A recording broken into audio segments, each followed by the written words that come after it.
Welcome to this week's edition of Trade the Trend. I'm Jason McIntosh. It is Friday the 29th of October 2021. Trade the Trend is a weekly video discussing the latest trends and opportunities in the market. And as always, this is general advice and it doesn't take into account your personal situation. All right, well with that said, let's jump into the first chart. S&P 500, well look, it's been another positive week for global equities. New all-time highs in the US indices. It's look, I think it's fair to say that the bulls are now firmly back in control, and we've seen also good gains around the globe in a lot of the developed world stock markets. So look, generally it's been a positive week. Now the look, in the US at least, the pullback is now officially over with those new all-time highs, and it's interesting. Like we just look at the how big a correction this was. Well, not even a correction, it's a pullback. It's 6.4% it was in the S&P 500. I was thinking at the start of this, I was looking at 5 to 15%. So we've very much come back in the lower band of that range, and I think that shows this is still a structurally sound market. It's underpinned by good buying support on pullbacks, and I think that we need to continue to give this bullish trending market the benefit of the doubt and stay with that trend. And I think it's really interesting to look at this, because it's really an example of why it pays to actually do that, to give the established trend the benefit of the doubt, because I think a lot of people fight the trend all the way up. And I know I've done this in the past. It's it's something I've learned over the years, to go with the trend rather than look for when the trend's going to end. And I remember this period through here in June last year, through my Motion Trader subscription service. I was, we talk to people and they say, look, we love what you do, but we're waiting for the market to crash. We'll come talk to you after the next crash, because I was convinced that things were, going to roll over and the markets were going to head back down. Of course, that's not what they did. They kept rallying. More concerns through here, more people saying, oh, well, this is it. So now we're going to sell up, we're going to go to cash. And but look, again, it's like people unnecessarily getting out of the market, preempting what might happen, rather than giving the trend the benefit of the doubt. And look, we've seen it through here, all these little pullbacks along the way through to this one here, which is no different. And I think this is why a trend following approach with a wide trailing stop, I think, can be so successful over time if you have the personality and the temperament to be able to apply it properly. And hopefully that sort of approach has been helping you see off this latest bout of volatility. I just want to give you a quick example. This is a stock from my Motion Trader subscription service. So I sent this out to members in, when was it? It was January early this year. It's a funds management business, Australian Ethical Investment. And so what we have here, the moving averages have just turned higher. So I'm using 50 and 100-day moving averages as the underlying trend indicator. And then I'm using a breakout strategy. So they're just broken out to a new high after a period of consolidation. So that gave the entry signal. And then we apply a trailing stop loss below it, and giving a nice lot of room to move. Trade got off to a good start, had a pullback. Nothing unusual there. Markets always pull back, but the secret to staying in the trend, I find, is the width of that trailing stop. Because a lot of people like to have their trailing stops nice and close, and it sort of hugs the share price on the way up. So even a move like this little red bar there, that would be enough to stop a lot of people out. And if that didn't get them, well, this move here almost certainly would. And you go, oh, well, look, that's a nice profit. That's probably, I don't know, 20% or something. But it's just such a small part of what's possible if you're prepared to give your stocks more room to move. So look, this trend has continued on. This is the latest bout of volatility that we've had in the market. So on this scale, this doesn't look too bad. In hindsight, you go, oh yeah, I could have seen that off. That's an 18% down move, and it's happened quite quickly. That's going to scare a lot of people out of the market, and they're going to be closing those positions out. And this one here is 14% again. It's a lot of people are uncomfortable, particularly if they don't have a strategy, which is a nice calculated strategy which tells them when to get out. If you don't have that, you just don't know. It's hard. You don't know what's going to happen next, so you bail out through fear and uncertainty. And so look, this is just the advantage of those wide trailing stops. So, my subscribers have been able to stay in there, and we're up about, I think it's up about 150% and still going. So look, just a little sidetrack on staying with trends, not being shaken up by market pullbacks, and giving your stocks a nice amount of room to move. So let's jump back to where we were on the S&P. And look, so the question is where to from here. So we'll just expand that out. This has been quite a good run. It's been an unchecked run. There hasn't been, I think there's only one down day. Been one down day from the start of the move back here in mid-October.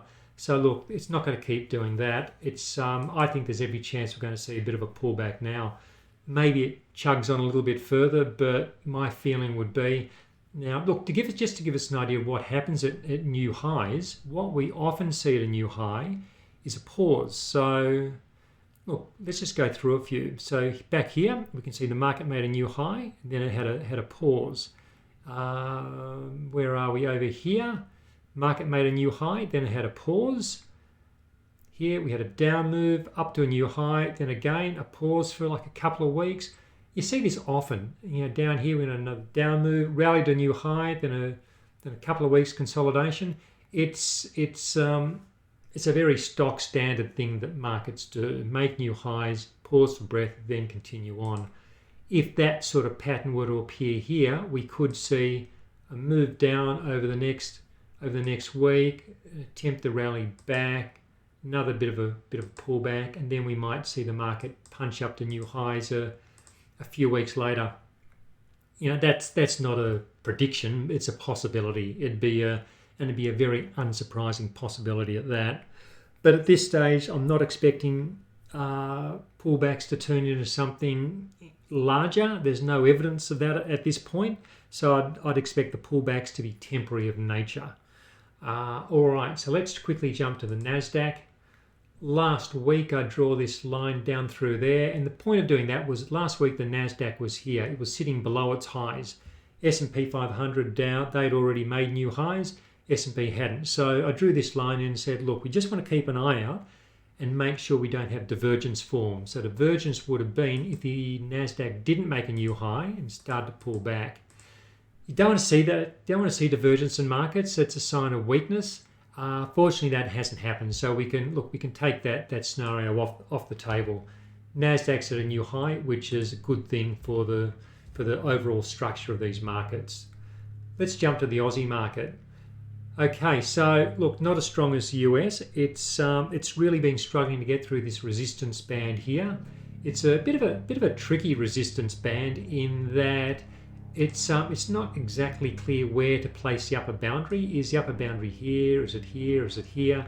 It's look, the best thing we can do here, I think, is to recognize that there is congestion around these points, all through here and here.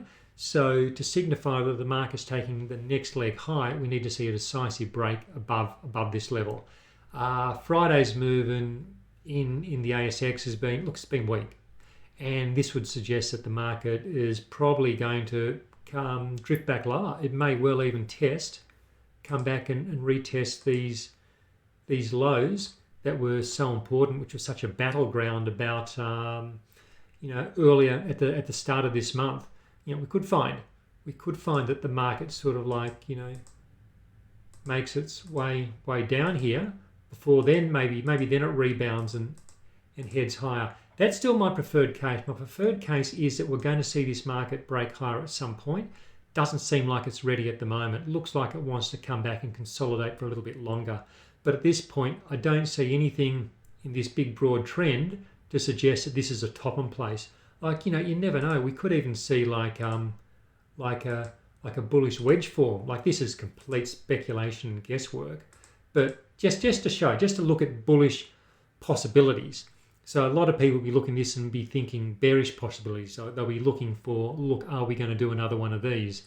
I don't see that set up in the charts at the moment. It could become set up like that, but it's not at the moment. At the moment, this is my preferred case that we're looking for signs that we're doing this and using those wide trailing stops to stay with this broad trend. I think that's a play. I think that's a play for now. We'll see how this comes together. And look, I think the reason the Aussie market is dragging the chain is because those big iron ore miners, BHP, Rio, and Fortescue, like together, they make up about 10% of the Aussie market. So just briefly looking at BHP to show you what I mean. So it's been a pretty diabolical couple of months, and BHP's just broken down out of this little flagging formation. And I think there's every sign that it's going to, next week, it's going to continue on to a new low. There's no sign of basis at the moment. It's probably going to, Fortescue and Rios are probably going to continue to be like a lead weight around the local market. So while the US market's got some of those tech giants charging, which are their big mega cap stocks, which really drive the big indices over there, some of the big local plays are those iron ore focused companies, which are doing the opposite. They're being a heavy lead weight on the market. So that's part of the reason I think we've got that divergence between or that difference at least between the US and the Aussie markets. Look, there'll be people trying to pick the low down through here, but look, I wouldn't be trying to pick the low on iron ore miners at this stage, because you never know how low a trend's going to go or how long it's going to last. Anyone trying to pick low points has been burnt so far. Look, this would be an interesting one to come back on another day, but basically I'll be looking for the markets to make a final low, have a burst higher, have a pullback, not make a new low, and then start to make a new high. That's when iron ore becomes interesting. We're not there yet. There's no hurry to get excited about this, but it's just a factor which is impacting the local market. Interesting indice to look at is this one here, the S&P ASX 200 equal weighted index. So this is interesting because it means that like the biggest stock and the smaller stock in the ASX 200 equal weighted are weighted the same. It's not market cap driven, and this is looking stronger than the All Ordinaries or the ASX 200 in that this one almost made a new high this week. So it really does show the impact those big miners are making. Again, though, it does look like this market wants to pull back. We've got a strong support region coming in around here, roughly coincides with what we saw on the All Ordinaries earlier. And again, I'd be looking for this to probably now make its way down to this support before retesting and then maybe pushing higher. Again, looking for this to be a consolidation before new highs. That's the base case, but of course, as always, we need to see how this unfolds. I think pullbacks are corrective and consolidative at the moment, but let's just, we'll see how it unfolds. No red lights flashing at this point of time.